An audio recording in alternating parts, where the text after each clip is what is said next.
everybody knows what bandwidth is? That's like bandwidth, anybody? Frequency, between where you pick up your frequency on the radio station. Right. But we also have a bandwidth. There's only so much, in one of your readings, there's some readings in your folders that you want to do. In one of your readings, they're going to tell you what bandwidth is, what capacity is, right? And when you have so much stuff going on in your life, when you're not organized, the human brain can only handle so much, right? So, you know, some people got so much stuff on their schedule, then they start forgetting stuff. That's just like the memory on your computer. The human brain is the exact same way.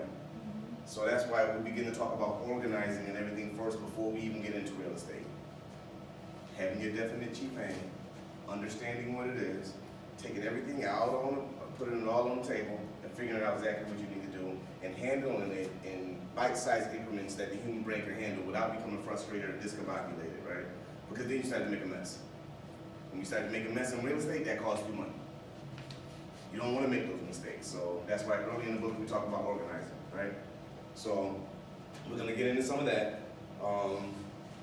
Then we're going to talk about social responsibility. A lot of people don't understand that when you go into business, the environment in which you have your business directly affects your bottom line, right? It directly affects the type of tenants you might attract, right? So when people think about, hey, I'm going to go buy all these houses, put them in these neighborhoods, they don't think about the quality of tenants. They don't think about whether or not it's going to produce high turnover rates. They don't think about the maintenance that's going to go into that certain property, right? They don't think about crime. All of those things, when landlords begin to work together, right, those are things that you can kind of begin to control, right?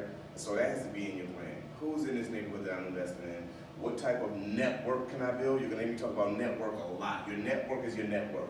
That's why we formed the Rochester Landlord Group, right? The Rochester Landlord Group is a bunch of landlords that decided we're going to buy houses, we're going to rent together, and we're going to control our neighborhood. We're going to control it because we're going to be accountable to each other. Your money is your money, it's not my money, right? However, you know that if you buy a house next to me, I'm going to make sure I got good tenants. I'm going to make sure I take care of my property so your property value don't go down. Together, we're going to be able to, talk to the mayor, talk to everyone that's in that questionnaire list that I gave to you, and begin to make a difference. And that's just the power of being a landlord. Landlords make rules. That's the part I want to begin to make sure that you guys. A little late on the rent, not all the time, right? Because you don't want to mess up your own money. But he's understanding, he's cooperative, right? Everything is nice in this apartment. So that kind of makes your tenant feel responsible to you as you establish a relationship and as you're building a rapport. huh? Yeah, as you build your rapport and as you build your credibility in the community. So those are things that you want to definitely be aware of. So I'm going to go over this again, even though I did it on what's the name. I'm going to repeat a lot. Who knows what this means?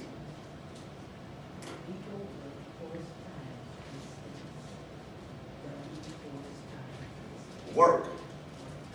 This is what work means. Force. How much effort you put into something and what you get on your return, right? Force, time, distance. That's how much work you've done. I gave the example before. I'm an author, right? And I write books. So if I wake up in the morning and I say I'm going to work every day, 8 hours, work, mind you, work. And I get up and I have a brain blockage. And I sit at my desk from 8 to 4. How much work did I do? Zero. I got zero work accomplished. But, especially if I don't even have any cognitive thoughts or any ideas I'm going to write down tomorrow. When someone calls me, I'm like, hey, what you doing working? Let me hit you back, I'm working. I ain't doing nothing. Right? And a lot of times, people get caught up in that idea of confusing being busy with working. No, you're just busy. You're just, what they call it, when you on a hamster wheel. You're exerting all that energy and not really getting anywhere, right?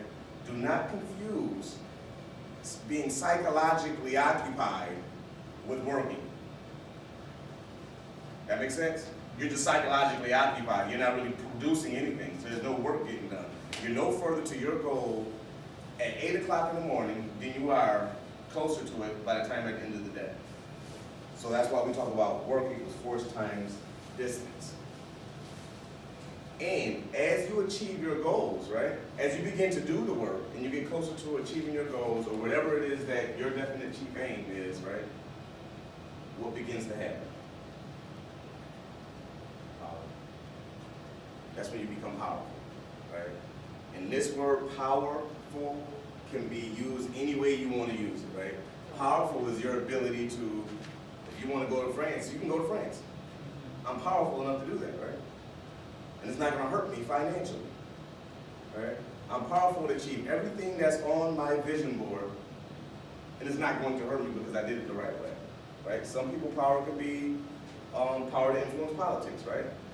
You're going to hear me write this. Now, influence does not mean manipulate. It does not mean do anything illegal. It does not mean pay somebody to get some horrible legislation done. It does not mean cutting corners. It does not mean political favors. Write checks to politician means there's something in your heart that you feel needs to get done, and you're going to align yourself with the person that's running for politics. You know you need money in order to win an election. So I got to be real careful when I say it. They're just going to go with the name that they recognize, right?